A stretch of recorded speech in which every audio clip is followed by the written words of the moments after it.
Hello and welcome to Treasury Notes, a show dedicated to the latest news and information from the office of West Virginia State Treasurer John Perdue. I'm your host, Gina Joynes. As the banker of state government, Treasurer Perdue is responsible for managing the state's money. That includes receiving deposits and issuing payments. During today's program, we are going to explore some of the key functions of the State Treasurer's Office, including the cash management operation and the Board of Treasury Investments. Misty, the Deputy Treasurer of Cash Management, will join us later in the show to talk more about managing the daily funds of the state. But first, Treasurer Perdue also oversees the investment of the state's operating funds. Joining me now to talk more about this is Hughes, Executive Director of the Board of Treasury Investments. Kara, thanks so much for joining us here today. Thank you for having me. Well, Kara, Treasurer Perdue serves as the chairman of the Board of Treasury Investments. Let's just start by you telling us a little bit about the structure of the BTI. I know you have a board of directors and you also have some executive staff. Sure. We are governed by a 5-member board for the Board of Treasury Investments. The members consist of the treasurer, of course he's the chairman, the governor, and the state auditor, and they serve as the ex officio members.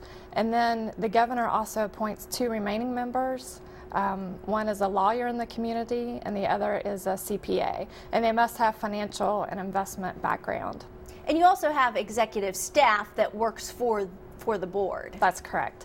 We also have a 5-member staff and also an internal auditor. And when you look at the background and the experience of our staff, we have over 60 years of cash management experience.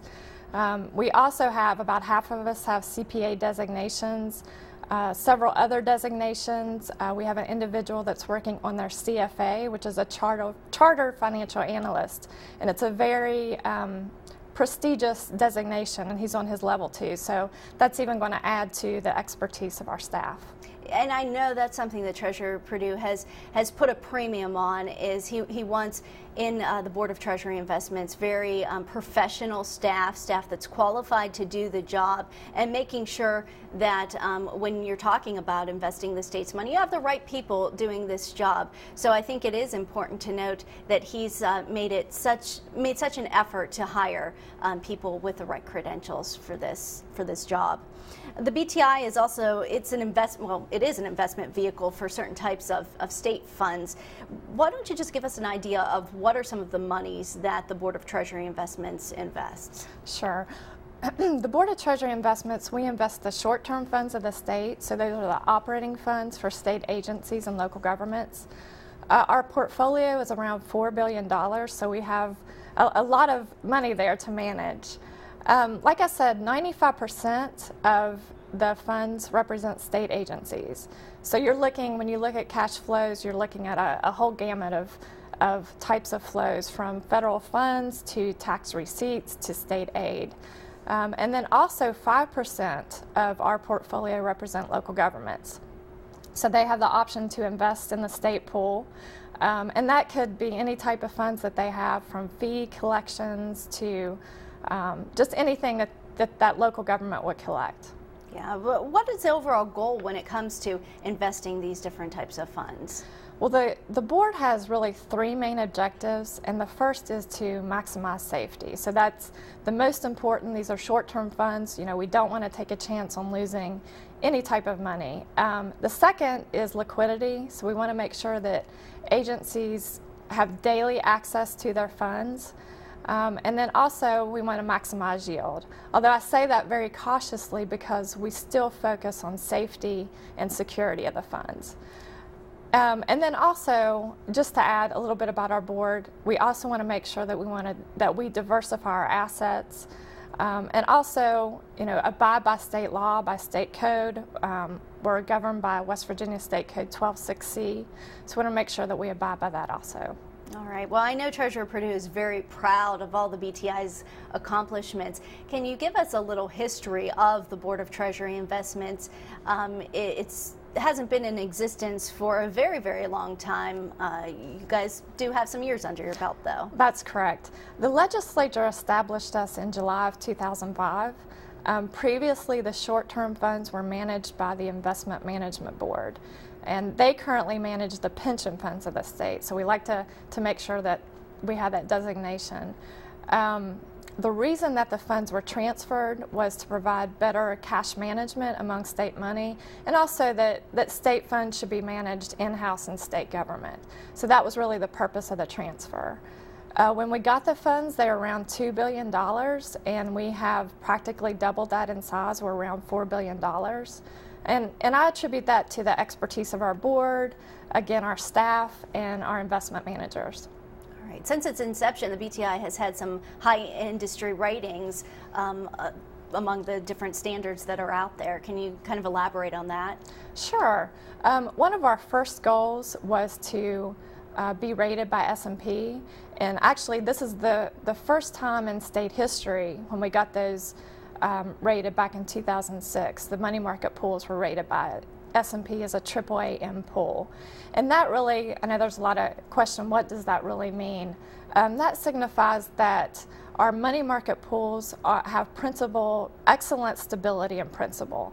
So if an agency invests $100,000, they're going to get $100,000 back plus interest. So they don't have the risk of losing their funds, and that's the main point of having the funds rated by S&P. And then just another award that we've gotten, since inception we have got the Excellence in Financial Reporting from GFOA. We use a lot of acronyms. GFOA is Government Finance Officers Association. But really that also signifies that we're conforming to generally accepted accounting principles and showing the spirit of transparency and disclosure for state governments. So really putting the BTI out there as a high-achieving organization, and you guys are really keeping the bar high as far as what it takes to invest the state's operating funds. Yes. We're talking about investments, and when people hear the word investments, they get scared because they think about all the market uncertainties that are out there, especially right now, especially after 2008. What are some of the ways you look at the market and just kind of guide yourself through all those uncertainties, especially in these recent times? Well, I want to reiterate that we invest in fixed income securities, so they're very high quality, high grade securities. We're not in the stock market, so we're not subject to some of the market volatility that you see when you're looking at the Dow and looking at CNN. But we have an investment policy that's very strict and guides us.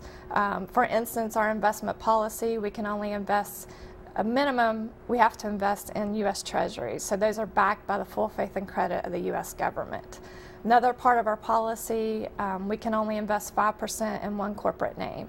So we don't have 50% of our investments in an IBM or a GE. So we make sure that we diversify our assets, and that helps insulate us from some of the market volatility. And you probably look at your plan pretty frequently and make changes where needed. That's correct. We actually are required to look at our investment policy on an annual basis, but because the market does change so frequently, we're looking at that on an actually day-to-day basis. And you have a lot of checks and balances when it comes to these investments.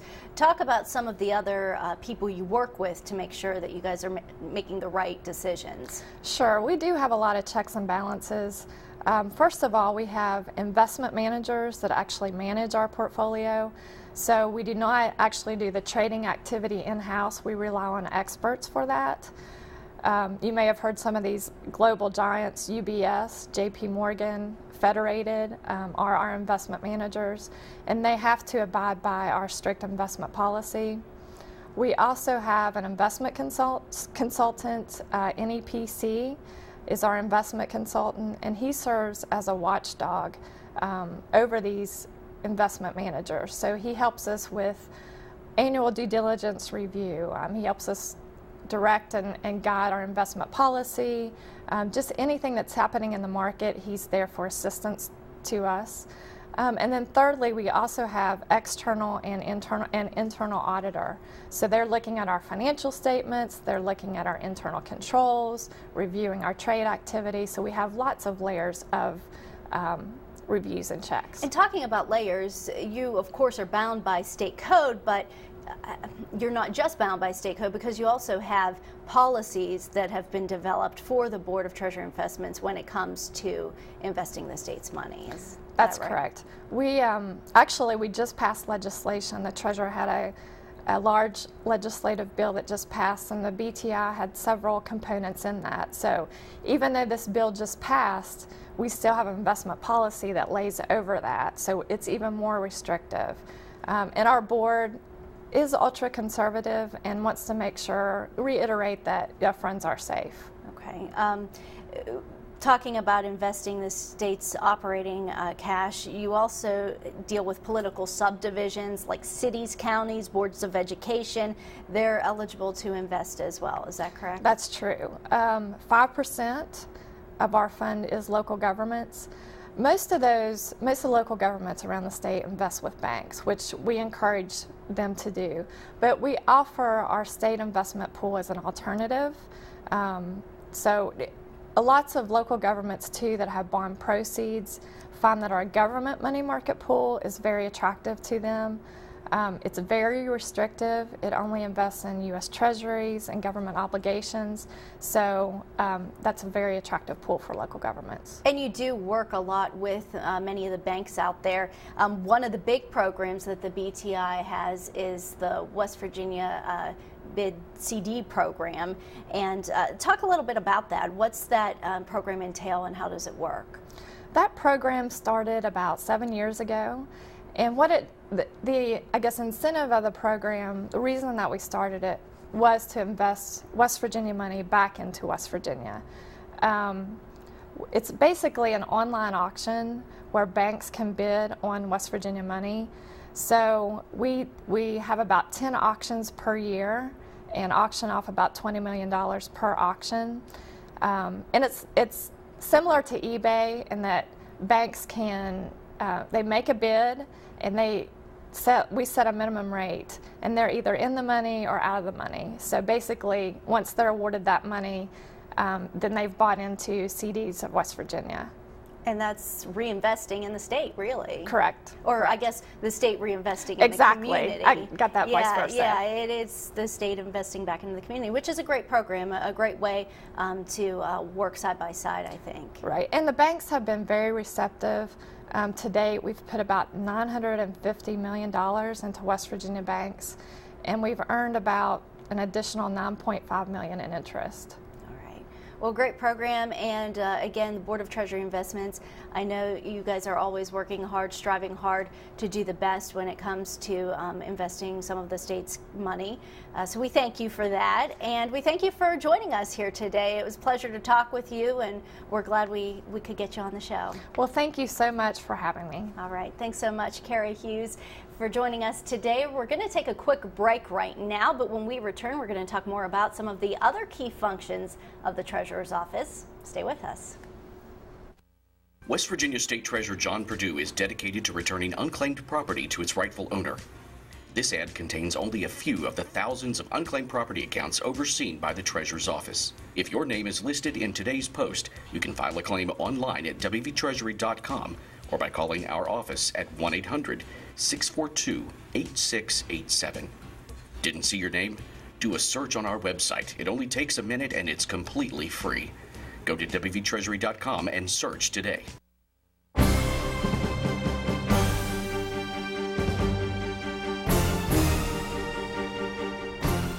Welcome back to Treasury Notes. I'm your host, Gina Joynes.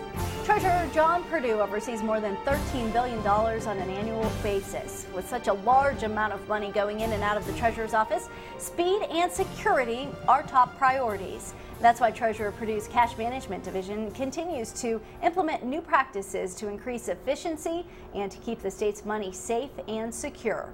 Kim Ward has more.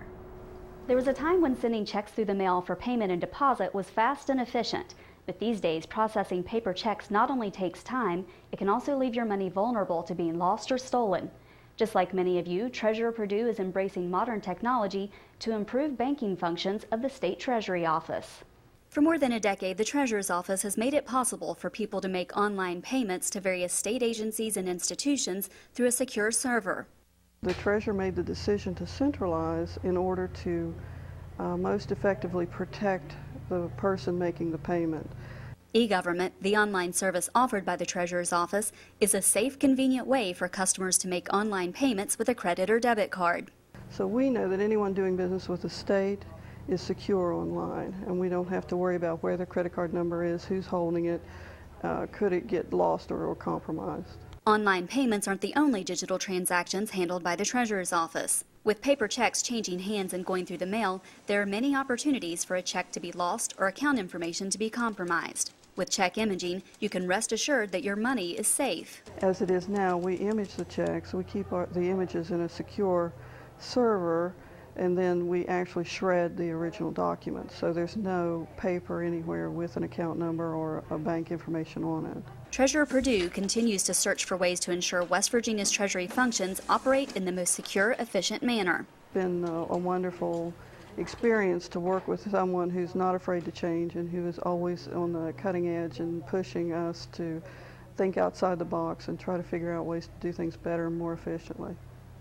With the introduction of check imaging and e-government, the Treasurer's Office is able to conduct business with other state agencies and people like you more quickly and securely. Like the State Treasurer's Office, digital banking can help you keep your money safe. You may already be paying many of your bills online to ensure quick payments, but why not take it one step further and do more to protect your money as it goes into your bank account? As a state employee, you should consider signing up for direct deposit. It's secure, so you wouldn't have to worry about lost, stolen, or misplaced checks. It's reliable. You know your money will be credited to your account on time, every time, and your money is available to you on the morning of your payday. It can actually save you money by eliminating all of the costs associated with depositing a paper check. It's flexible. You get to choose which account your money goes into. You can even split it up into separate accounts. Signing up for direct deposit is easy as well. Just talk to your payroll coordinator or call 1-800-500-4079 to get the necessary forms today. Reporting for Treasury Notes, I'm Kim Ward. All right, thanks so much, Kim. Joining me now to give us some more insight into the daily functions of the office is Deputy Treasurer of Cash Management, Misty Price. Misty, thanks so much for joining us. Thanks for having me. Well, we're glad to have you on the show. I want to talk about cash management because it really is one of the core functions of the Treasurer's Office. When you think Treasurer's Office, you think money, you think what we're doing with the cash of the state. So I know it is a complicated process, but could you just start by explaining to us some of the main goals of your division? Sure. As Treasurer Perdue likes to say, we are the Bank of West Virginia, and we are the division that operates as the bank, cash management, and we operate similar to what everyone would think would be the banks that they know. So what we are concerned with is the money flowing in and the money flowing out of state government in accordance with our budget, and making sure that those are done correctly. So essentially what we are doing is accounting for the banking function and the accounting for state finances. Okay, so you talk a lot about flow of state money when you talk about cash management. The state treasury both collects revenue and disperses funds.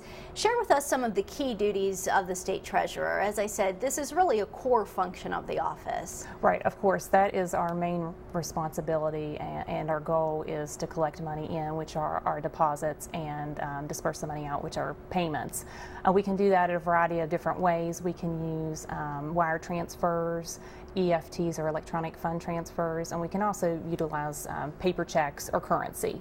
When we talk about receipts, what we are trying to do is get the money into the state government as quickly as we can and as efficiently as we can, so we can deposit that money into the Federal Reserve and maximize the earnings that the state can make.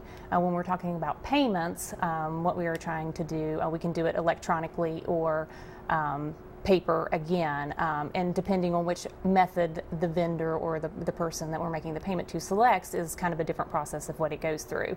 But the auditor issues a warrant, and if it's electronic selection, then we process it electronically. If it's a paper method, then we are charged with the responsibility of attaching the signature of the treasurer onto the warrant, making it a check, and then we will seal and fold the check, and then we send it to our distribution area where we can distribute it either by the agencies picking it up or mailing it out. to the folks. We just saw a video about e-government. Technology has really played a role in streamlining this process. Can you tell us a little bit about that? Oh, of course. The more technology we use, just the more efficient and the better our system works. Of course, when there's paper and checks and currency, there's always room for more errors and more mistakes. But electronic-wise, it has helped us. We've used e-government, we've used electronic check scanners, but there's always more of a push for electronic payments and systems. Let's talk about direct deposit. When we're talking about an electronic world, direct deposit is a great way to take advantage of some of the things that the state has to offer. Right now, you are encouraging state employees specifically to sign up for direct deposit if they haven't done so already. What are some of the advantages of this program? Well, like what we saw earlier, it's more secure. It's reliable, it's convenient, it's easy. You don't have to worry about lost and stolen checks, misplaced checks. For example, the one we like to always say is, what happens if we put your check in the mail and a snowstorm comes the very next day? You know, you don't always know that it's going to be there, but with direct deposit, it will be in your account the morning of pay day, and you have immediate access to your funds. So it's easy. You can just simply call your payroll coordinator, fill out the appropriate paperwork, and within 1 or 2 payroll periods, you're getting your direct deposit.